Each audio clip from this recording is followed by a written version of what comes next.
It was like Cliff wasn't there, and it was tough. And the way that we coped with that was to take that out on Jason. They hazed the hell out of that guy. Jason's birthday today. Let's kill him. We would always go drinking, all of us, without him, and then we would, of course, charge the whole evening's festivities to his room. We love you, Jason. Honest. We would tell him things like, you know that mini bar in your hotel room? It's all free, Jason, so let's drink it. And I didn't know that it cost money. Dude, they're in your room, you know? We weren't very nice at all. Hey, let's go! No matter if this band goes for 20 more years, you know, I'm always going to be the new guy no matter what. With the release of Injustice for All in '89, Metallica finally made a decision to make a video. Here's Metallica with their first video ever. This is called One. At that time, videos on MTV were all just kind of cheesy and corny. Now that the war is through with me. We were more into portraying ourselves in a different light.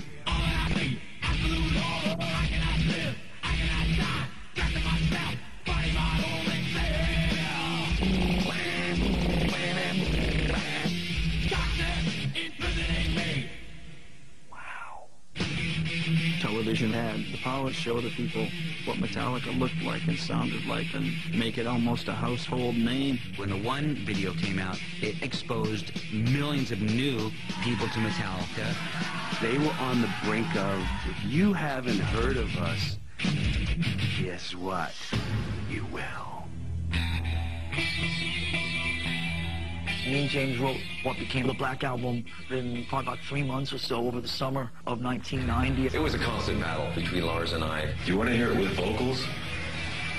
Go sing it. One verse and one chorus, all I had. You know, we'd be fighting over ridiculous things that didn't matter. We'll fight for hours over it. The vocal line goes exactly with the guitar. But the conflict and the static created this electricity that we were hitting a new peak in everything. When that album started taking shape, it was just like one great song after another.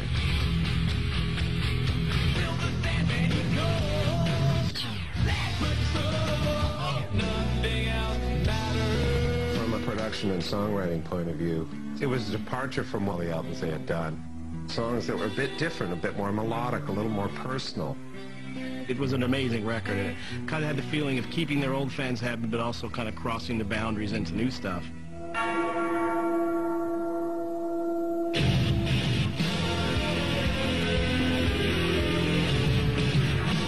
Black Album was released in August of 1991. The metal world was lined up in the streets in the middle of the morning, waiting for a record store to open.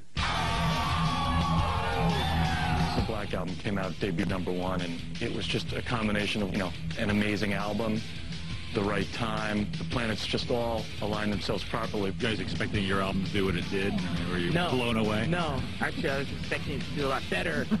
Every month I'd get a phone call, yeah, we just passed the 4 million mark, you know, a month later the 5 million mark, a month later the 6 million mark, and the record just kept going and going.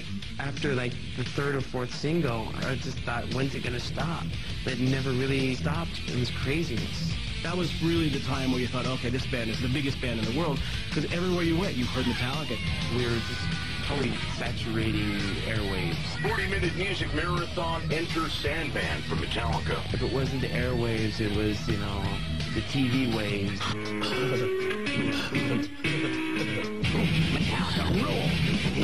Yeah. If it wasn't the TV waves, it was like the media. We were on front covers of magazines, and it was just everywhere. You had people in Russia. You had people in China. There's people on satellites jamming to Metallica. I remember one time, dude sends a video. It comes on the screen, and you're inside the cockpit of a spacecraft. You see these dudes come floating into the picture, right? And you hear music come on, and it's Metallica. And he takes his hands, and his hands come up, and he's got Injustice in one hand, and he's got the Black Album, and he goes...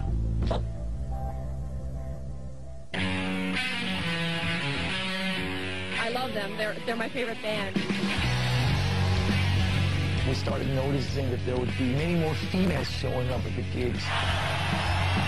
A lot of chicks. Looks like 50-50. That's the sign of making it. We got to a point where we would tell our tour manager, when we go off stage, we want you guys to have the showers running and girls in there ready and willing to bathe us. They became known as tub tarts. The guys on the crew would go out and ask young, willing females if they were, you know, willing. The opening line would be, "Would you mind getting your hair wet?" We'd get off stage, hop in the shower, and voila, there would be, like, you know, girl in there. Sometimes 2, sometimes 14. Whoever was in the shower last would get the not so good looking ones, you know. I'd be lying to you if I said it wasn't pretty fun. Might sound stupid, but how many in here don't have the new album? The Black Album was giant, and we went everywhere and anywhere. We were on the road for 2 years, and I think did somewhere in the vicinity of about 250 shows. The band set out to play every market that they possibly could, and that was worldwide. Moscow, we're having some fun today! You know, we finished a leg on the tour, and I remember our manager would come out, "Hey guys, guess what? We got to go back to Japan. The Wherever I May Roam single has gone through the sushi house roof or something, you know. We got to go back there." When a record's got those kind of legs on it, you got to go out there and just try and hold on.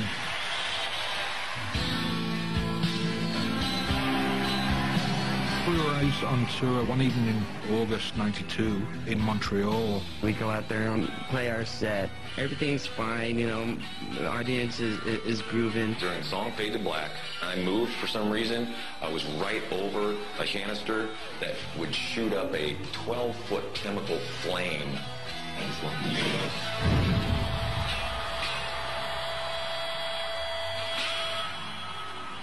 All the strings melted off the guitar instantly. I mean, it was the most horrific pain. I was like, holy, I can't believe it. I can't believe this is happening. Half my hair was gone, half my mustache and beard was gone, half my skin on my arm was gone. I could visibly see the skin rising off the back of his hand.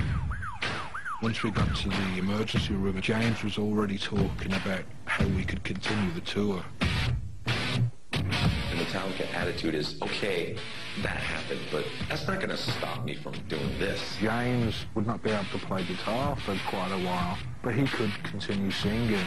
So we got another guitar player, and we were up and running again within, like, you know, 2.5 weeks. Bang, they came right back. Dun, dun, dun, dun, dun.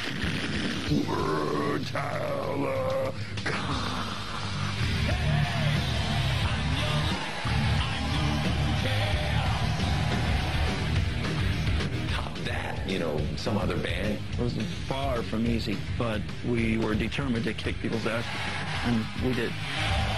We knew that that ride was only going to come by once, so we grabbed it and definitely had fun with it. You get one chance for a phenomenon, and that was our phenomenon. A continuación, Metallica se cae a pedazos. He left the band! He left the band!